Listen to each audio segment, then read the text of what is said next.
Hi there, welcome to Prime Sports with me, Razak Musbah. We're just about 1 hour away from that big show, Joy Deadline Day. It's going to be live on Joy Prime and Joy News, and we're going to be on till 11 p.m. You can join us, but let's start from the local scene because FC Samartex received a boost in their quest to reach the group stages of the CAF Champions League thanks to financial support from the Forestry Commission. Now, the Timber Giants were given 100,000 Ghana cedis after presenting their Ghana Premier League trophy to the Commission at its head office in Accra earlier in the week. My colleague Haruna Bubarak was there and came through with this report. In terms of the figures that they turn out in production, and then another ripple effect of FC Samartex's league win. After meeting with President Akufo-Addo and the Speaker of Parliament, the team, which is owned by a timber firm, presented their Premier League trophy to their parent company, the Forestry Commission. It took the club just 2 seasons to emerge champions of Ghana. after writing about them, they always mention that they are timber lads, which is positive. So timber is mentioned as part of their team. So we'll call on all the timber firms and then people in our sector to be proud of this team and support them, not only by attending their football matches, especially when they are playing the African Cup in Accra, but also supporting them financially, because it takes a lot to be able to operate at that level, play home and away in their football matches. And I also congratulate you for the achieving the first feat by winning both away and home, your first round. We are so proud of you. Following the trophy presentation, the Forestry Commission showed their support with an undisclosed cash donation to aid FC Samartex as they prepare for the second preliminary round of the CAF Champions League. Let me say this. The CAF has given me some bragging rights. So now when I meet my colleague Paramount Chiefs, they call me the champion. And I love that. So I say thank you to Mr. Century and his team. And what do I say again? Samartex, they're doing well, and I hope they go far.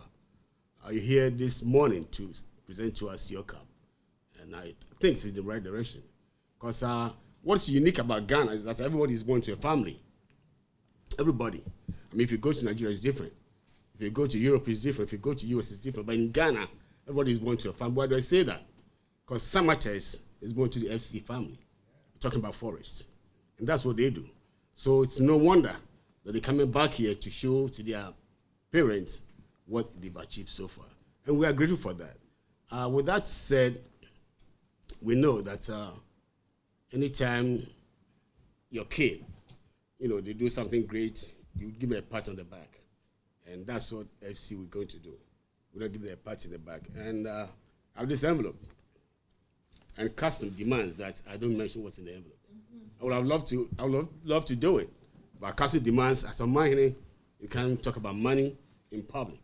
So it's money, and it's an envelope. And it's fiscal cash, so you can imagine how much is in it. I never knew you have FC. I know Forestry Commission, but I didn't know you are known as FC. So we have FC, and we are also FC Samartex 1996. We thank you very much this morning for this great gesture, and we promise that we'll come back not only with the Champions of Champions Cup, but to take out the Moroccans and get into the group stage. And then, God willing, once we get into the group stage, you will see another cup. Given the challenges of securing funds for continental competition, FC Samartex will seize this financial boost. Definitely. To play in Africa is very, very expensive. And that is why we've appealed to the whole nation, corporate bodies, institutions, to help us. So definitely it is very going to help the boys to move forward and achieve much more success during the African campaign. You want to tell us how much? I can't disclose it because I have not even opened the envelope. Last question. How confident are you ahead of the Raja clash? We are very confident, but like I told you, we have 2 important matches ahead. We are focused. We are doing our normal training. We are going to take it game by game. It's also another football game. And we are not moved by names. If it's only names, we wouldn't be where we are. Nobody gave us a chance when we went to Douala, but we were able to secure victory and secure victory here as well. And I can promise Ghanaians that they are going to see good football from us. Up next for FC Samartex is the Champion of Champions clash against FA Cup winners in Swatriman on Saturday.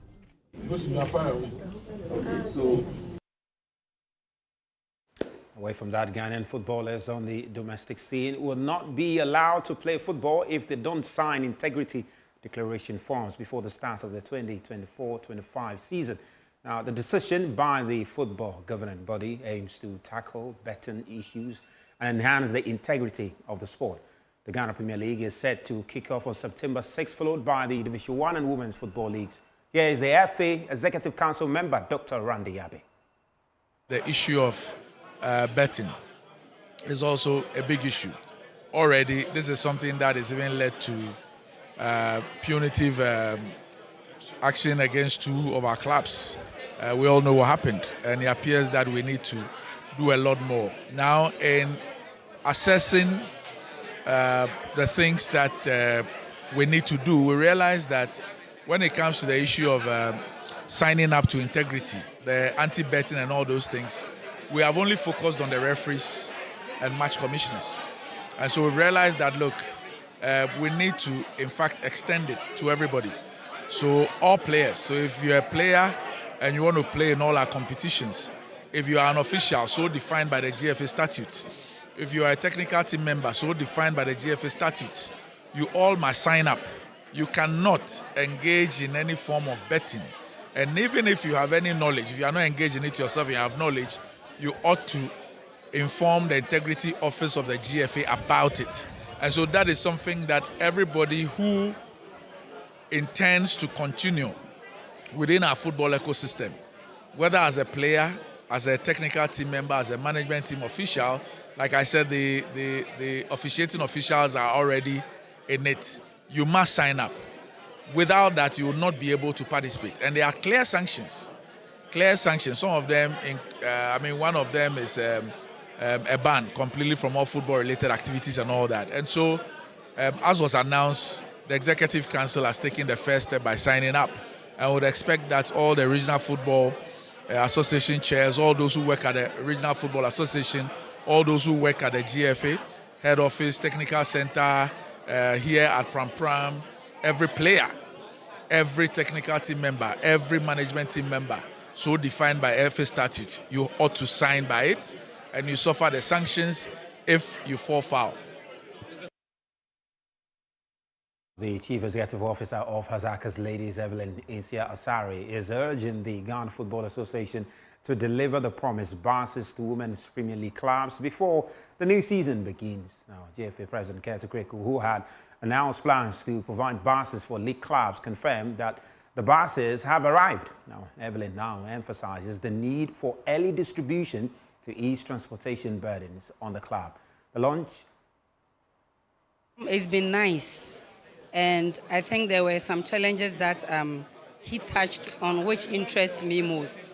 The first one is the buses that she's going to give to women football. In fact, when he mentioned that last year, I took it as a prayer point that the president would deliver that for us. And then this morning he said the buses are there. It is my prayer that we will get the buses before the start of the league. And then secondly, when you look at development of women's football, we start from the scratch. So I believe this time, President going down to Division 1, Division 2, Division 3 to start from there. It is a very good thing that we should all support. Because when you win a league from the Division 1 and you are being given 10,000 to prepare for the middle league, I believe it's not going to solve all the problem for you, but it will solve the problem halfway. Then there's another thing that he touched. In fact, when this facility was put together, I was one of the first people who came here with under 14. It was a very nice facility. And somewhere along the line, you realize that it was deteriorating. But today, we can say that it's nice. So I believe these are some of the few things that I picked.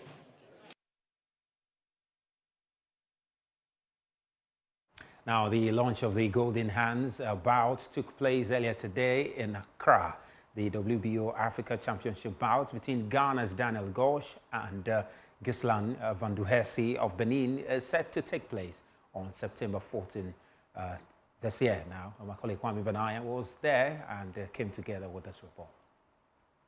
Members of the boxing community were in attendance at the Three House restaurant in Accra for the launch of the 2024 WBO Africa Championship.